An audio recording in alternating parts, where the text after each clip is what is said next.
Fala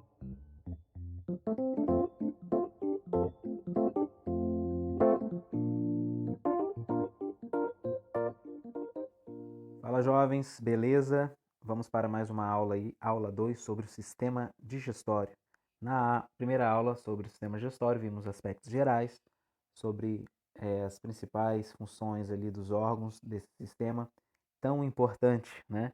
Vimos ali que o sistema digestório ele pode ser, né, dividido em órgãos anexos, né, e tubos, né, digestivos, onde o alimento vai estar passando por dentro dele. Então, confere lá na nossa primeira aula, tá? Se você não viu ainda, vale a pena ver. De uma forma bem simples, você vai estar entendendo esse sistema tão importante, o sistema digestório. Hoje nós vamos estar vendo aí sobre o processo de digestão, como que ele ocorre, né, a função da faringe, da epiglote, né, órgãos fundamentais aí para que o alimento, né, vá ali no caminho certo e a gente não morra, né, não fique engasgado, né, a boca, né, e suas estruturas ali importantes, né, como os dentes, a língua e as glândulas salivares. Vamos lá? Eu sou o professor Clóvis e vamos a mais uma aula de Ciências e Biologia, Sistema Digestório. Então vamos lá. Nós temos aqui um esquema onde nós temos três fases aí, basicamente, da ingestão. Então, nessa primeira fase, né, houve ali, né, a pessoa engoliu um alimento e ali vai começar ali processos, né, já na nossa boca para que esteja ocorrendo aí a quebra desse alimento através de processos mecânicos, né, principalmente os nossos dentes vão estar ali fazendo esse processo, a gente vai ver daqui a pouquinho como isso vai estar ocorrendo, cada dente com sua função, né, a língua também, com sua função, empurrando, reconhecendo esse alimento, né, esses sabores, empurrando esse alimento, né, para estar seguindo em frente, né, o seu caminho e as glândulas salivares vão estar ali umedecendo esse alimento. Bom, então esse alimento ele estará ali sendo empurrado para a faringe, né? Então é bom a gente estar mostrando aqui que o caminho dele ele vai seguir aqui, né, para esse caminho aqui, ok? Vindo essa direção. E nós já vamos destacar este essa estrutura aqui, ó, chamada epiglote, essa válvulazinha aí que trabalha com uma pinça, né, que vai estar, né, fazendo algo super importante. Então, olha só, o alimento quando ele vem descendo, né, ele de repente ele pode ir para dois caminhos, né? O certo é vir para cá. E para ele vir para cá, para seguir esse curso, a epiglote vai ter que fazer algo fundamental. Então vamos para o próxima etapa aqui. Olha só, nesse plano B aqui, nós observamos já a epiglote já fazendo a função dela, que aqui anteriormente ela estava aqui, permitindo, né? A laringe está aberta, né? Olha a laringe aqui aberta. Agora já aqui a laringe está fechada. Só há uma abertura para a faringe. Por que isso acontece? A laringe precisa estar aberta porque a laringe leva o caminho para a traqueia. Então por que ela está aberta? Porque a gente precisa respirar. Então, o ar que nós inspiramos, né, ele vai estar indo, vai passar pela laringe e depois vai para a traqueia, tá? Então, por isso que ele precisa estar aberto aqui. Já quando nós engolimos, né, tanto algo líquido ou sólido, essa laringe precisa estar fechada. E quem fecha ela é a epiglote. A epiglote vai estar descendo, né, e vai estar fechando ela e só permitindo ali um caminho. Então, é comum que ocorra engasgos em crianças, né, bebês principalmente, porque esse reflexo da epiglote ainda está em desenvolvimento. E já pessoas mais idosas é o contrário, né? Também ocorre muito engasgo em pessoas mais idosas, ou o contrário, por quê? Porque em bebês está em desenvolvimento, já em pessoas mais idosas, idade avançada, a epiglote já está perdendo seus reflexos, né? Então, ela, já a pessoa, né, já está com uma idade, né, mediana aí, já, por exemplo, uma criança, você já vai ver, né, ela indo para a sua adolescência, que o engasgo vai diminuir muito, mas pode acontecer em qualquer idade. Por isso, né, é bom enfatizar aí a importância de você mastigar, né, lentamente o alimento, engolir aos poucos, né, para você não se engasgar e também para estar, né, facilitando todo o processo de gestão desse alimento. Então, vou para o próximo quadro, né, o ponto C, onde o alimento foi aí encaminhado certinho aí para o esôfago, para onde ele deve ir. E logo depois que ele passou, olha ali o que, que aconteceu. Ó, aqui, ó, a laringe de novo ficou aberta. Houve um recuo da epiglote. Para quê? Para você respirar.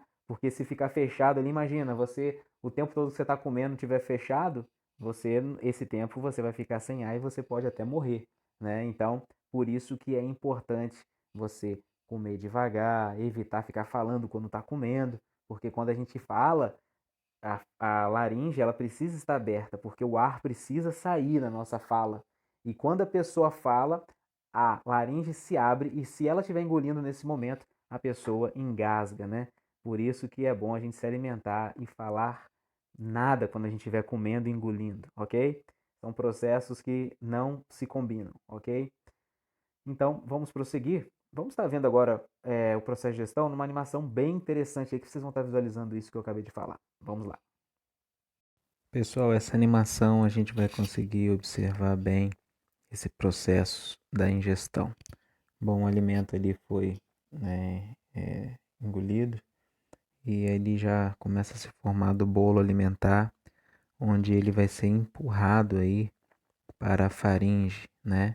Então, certamente existe, que está mostrando ali na a animação, uma percepção, né, do sistema nervoso, toda essa comunicação. Ali em cima está mostrando como que é esse processo visto de cima, né, onde foi fechado ali a laringe e aberto a faringe, né, para que não ocorra aí, né, o engasgo. E aí o alimento ele vai sendo empurrado, né, através desse tubo digestivo chamado esôfago. E esse movimento, né, de empurrar o alimento para baixo, observe ali aquela musculatura lisa, né, que pertence a este músculo, esse tubo, é o movimento peristáltico. Então anota aí, movimento peristáltico é o movimento que empurra esse alimento para baixo. Aí tem uma outra animação mostrando esses músculos, né, da boca para estar fazendo, né, essa mistura aí do alimento com a saliva, a percepção de sabores, e aí onde o alimento vai ser engolido, perceba a epiglote fechando ali, né, a laringe para que o alimento passe para a faringe. Então a animação aí está entendendo melhor o processo de ingestão do alimento. Então, para que isso ocorra, né, vamos estar voltando à boca. Olha aí que boca bonita, né? Então, para você ter uma boca bonita dessa, você precisa escovar bem os dentes, né? Ter uma higiene bucal aí adequada, passar o fio dental aí entre os dentes, estar escovando sempre depois da alimentação. E aí você vai ter uma boca bonita dessa, né? Ao contrário, né, certamente você vai ter sérios problemas aí, seus dentes vão começar a cair e você aí não vai ter todos os dentes, né, que uma pessoa, né, tem a dentição normal tem, né? Você vai perdendo aí os dentes, dente estragado, e uma boca que não é feita uma higienização correta, não é algo legal, não é algo, né, visivelmente, né, e nem percepções olfativas, né, o cheiro também não fica legal se você não fizer uma higienização correta. Então, se você quiser ter um bom hálito e uma boca bonita, escove seus dentes, beba bastante água, né, esteja respeitando aí a sua boca, não fume, não beba bebida quente, entre tantas outras coisas para a sua saúde da boca, ok?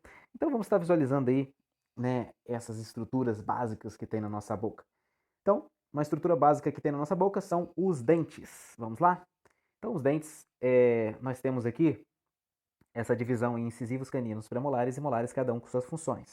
Então, os incisivos são esses aí da frente, né? Esses que aparecem no nosso sorriso, e eles precisam estar mais branquinho, mais para estética, né? Mas na verdade todos precisam estar bem escovadinhos e bem higienizados. Então, esses incisivos têm a função de cortar o alimento. Já os caninos, esses mais pontiagudos, né? O meu é bem pontiagudo, e a função dele é rasgar os alimentos, né?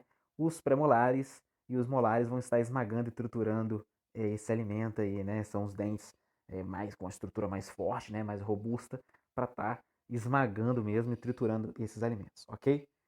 Vamos agora estar vendo a outra estrutura muito importante da boca, que é a língua. Então, a língua, ela por muito tempo foi representada esse mapa aí, né? Porque uma das funções da língua é a percepção dos sabores. Então nós temos aí os 5 sabores, né? Que a gente vai estar comentando daqui a pouquinho. Mas desde já eu gostaria de estar falando, né, baseado nos últimos artigos científicos, que esse mapinha está errado. Então, coloque aí, né, a placa de proibido aí para essa imagem. Ixi, eu aprendi assim.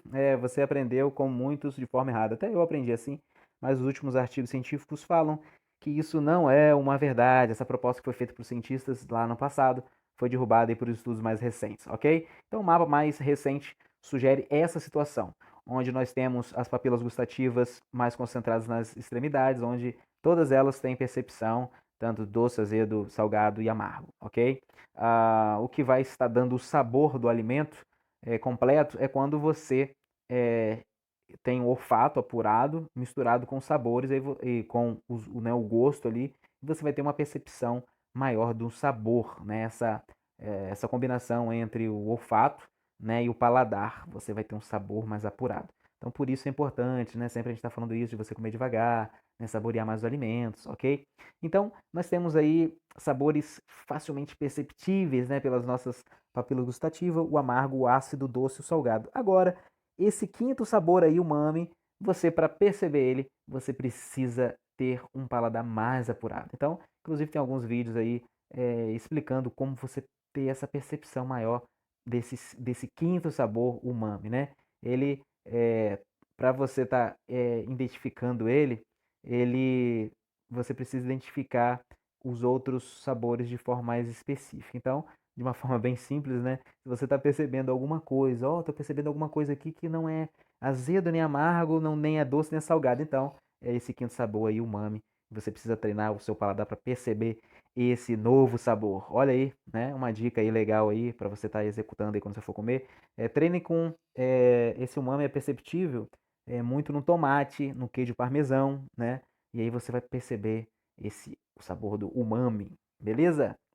Então agora vamos para as glândulas salivares. Nós temos aí basicamente três glândulas salivares. Nós temos a glândula sublingual, submandibular e a glândula parótida. Então a localização delas aí nós podemos perceber. Né, essa parótida, ela está mais localizada aqui né, aqui abaixo, atrás aqui na bochecha, né?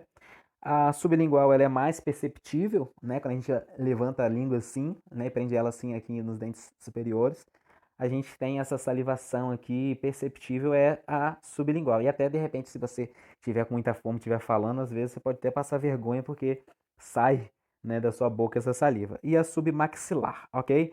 Então, para você, por exemplo, perceber essa glândula salivar trabalhando, você pensa, por exemplo, no seu horário que você vai estar vendo esse vídeo, mas se você gosta daquele peixinho frito, né? Por exemplo, uma peroa frita com aquela farofinha e você pega um garfo e abre assim aquele peixe, aquela carnezinha branquinha, bem feita e você joga um limão ali em cima.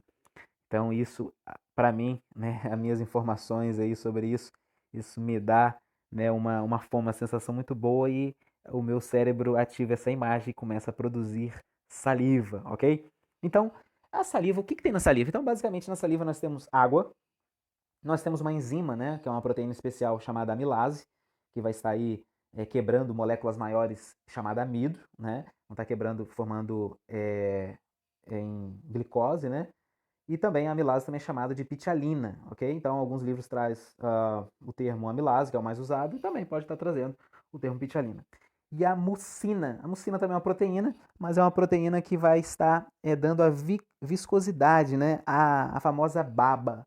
Então, a nossa saliva ela tem aspecto, né, meio gosmento, né, mucoso, né, tem essa viscosidade, graças a essa proteína chamada mucina, ok? Beleza? Então, pessoal, essa foi a nossa aula 2 sobre o sistema digestório. E nessa aula nós falamos sobre processo de ingestão, função da faringe, da epiglote, falamos na boca, né, sobre os dentes, língua e as glândulas salivares. Ok, pessoal? Aqui é o professor Clóvis, desejo para vocês tudo de bom, bons estudos e vamos prosseguir aí sempre conquistando aí novos conhecimentos. Abração, valeu!